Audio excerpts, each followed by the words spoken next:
নমস্কার বন্ধুরা, welcome to পূর্ণিমা পাত্র কিচেন। আজকে আমি আপনাদেরকে করে দেখাবো সজনে ফুলের চচ্চড়ি আলু বেগুন দিয়ে। এটা একদম সম্পূর্ণ নিরামিষ তরকারি।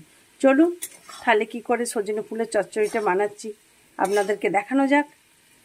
আর এটা গরম ভাতের সাথে খেতে কিন্তু দুর্দান্ত লাগে। চলুন তাহলে রেসিপিটা একবার আপনাদেরকে দেখিয়ে দেওয়া হোক। তার জন্যে সজনে ফুলগুলোকে আমি ভালো করে গরম জল দিয়ে 2-3 বার করে ধুয়ে রেখে দিয়েছি। আর এখানে একটা মিডিয়াম সাইজের বেগুন টুকরো করে কেটে নিয়েছি। আর এখানে 3টে আলু ছোট ছোট টুকরো করে নিয়েছি। আর নিয়েছি গোটা 10 বড়ি। আর আমি এখানে দেখুন কড়াই গরম করতে বসিয়ে দিয়েছি। এরপর আমি কড়ার মধ্যে তেল দিয়ে দেব, পরিমাণ মতন তেল দিয়ে দেব। তেলটা গরম হোক। তেলটা গরম, প্রথমে আমি বড়িগুলোকে ভেজে নেব। এরপর বড়িগুলোকে আমি তুলে নেব। এবারে ওই তেলের মধ্যে আমি বেগুনগুলোকে দিয়ে দেব।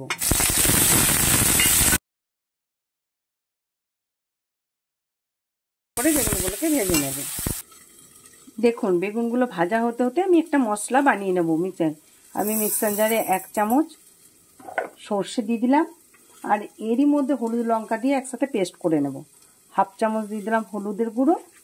আর 1/4 চামচ দেব লঙ্কার গুঁড়ো। ঝালটা আপনারা নিজেদের পছন্দ মতনই দেবেন। আর সামান্য নুন দিয়ে আমি সর্ষেটাকে পেস্ট করে নেব। বেগুনটা ভাজা হতে তো আমি মশলাটা রেডি করে রাখছি। দেখুন 1 মিনিট হয়ে গেছে। একদিকটা বেশ লাল লাল করে ভাজা হয়ে গেছে।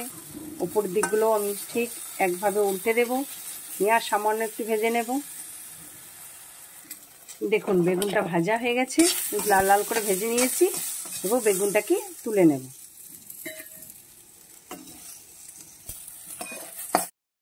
বেগুন ভাজা হয়ে গেছে। এরপর কড়াতে দেখুন কোনো তেল নেই। এরপর আমি এখানে পরিমাণ মতন আমি 1.5 চামচ তেল দিয়ে দিলাম। তেলটা একটু গরম হয়ে এলে এবারে তেলের মধ্যে দিয়ে দেবো আমি অল্প করে 5 ফোড়ন আর একটা শুকনো লঙ্কা ফোড়নের জন্য। ফোড়নটা একটু 1/2 সেকেন্ডের মতন ভেজে নেব। দেখুন ফোড়নটা ভাজা হয়ে গেছে। এবার আলুগুলো আমি দিয়ে দেব।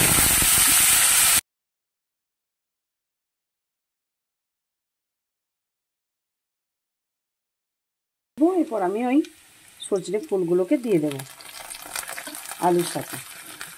ফুলগুলোকেও ভালো করে ভেজে নেব।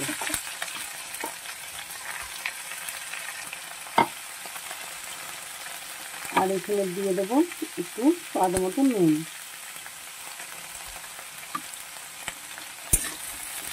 ফুল দিয়েও আমি এটাকে ভালোভাবে আবার এটাকে আমি 2 মিনিটের জন্য ভাজিয়ে নেব। দেখুন বন্ধুরা, ফুলগুলো দেওয়ার পর 2 মিনিট ভেজে নিলাম। এরপর আলুটা প্রায় ভালোভাবে ভাজা হয়ে গেছে। আর আলুগুলো প্রায় অর্ধেক সেদ্ধ হয়ে গেছে। এরপর আমি মশলাটাকে দিয়ে দেবো, যেটা আমি বেটেছিলাম সর্ষে লঙ্কা হলুদ ওর পেস্টটাকে আমি দিয়ে দিলাম। এবারে 1 মিনিট মশলাটাকে কষিয়ে নেব। 1 মিনিট কষানো হয়ে গেছে। এরপর বেগুন ভাজাগুলোকে দিয়ে দেবো।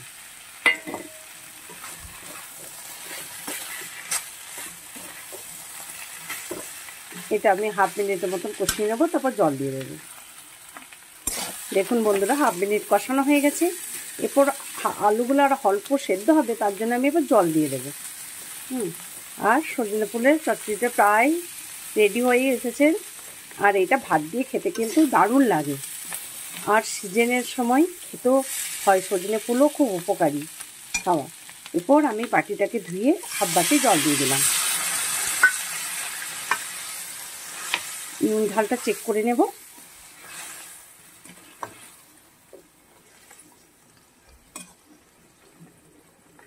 এরপর এটাকে আমি 2-3 মিনিটের জন্য ঢাকা দিয়ে দেবো। এর মাঝখানে আমি একটা কাঁচা লঙ্কা চিড়ে দিয়ে দিলাম। এরপরে এটা 2-3 মিনিট হতে দেব। দেখুন বন্ধুরা 2 মিনিট হয়ে গেছে। দেখুন আলুগুলো ভালোভাবে সেদ্ধ হয়ে গেছে। এরপর আমি ভাজা বড়িগুলোকে দিয়ে দেবো।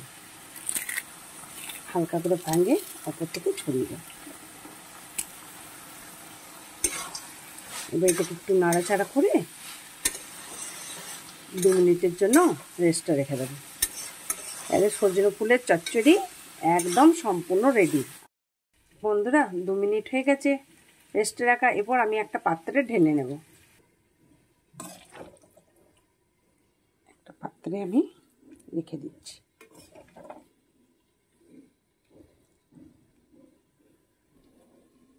দেখুন বন্ধুরা, সজনে ফুলের চচ্চড়ি একদম সম্পূর্ণ রেডি। আর এটা আমি আগেই বলেছি, এটা ভাতের সাথে খেতে কিন্তু অপূর্ব স্বাদ লাগে। আর বন্ধুরা, সবাই তো বানান, আমি যেমনভাবে বানাই সেরকম আপনাদের সাথে শেয়ার করলাম। আমি যেভাবে বানালাম একবার এভাবে বানিয়ে আমাকে কমেন্টে জানাবেন। লাইক করবেন, শেয়ার করবেন, কমেন্ট করবেন। ভালো থাকবেন, সুস্থ থাকবেন। জয় ঠাকুর, জয় মা।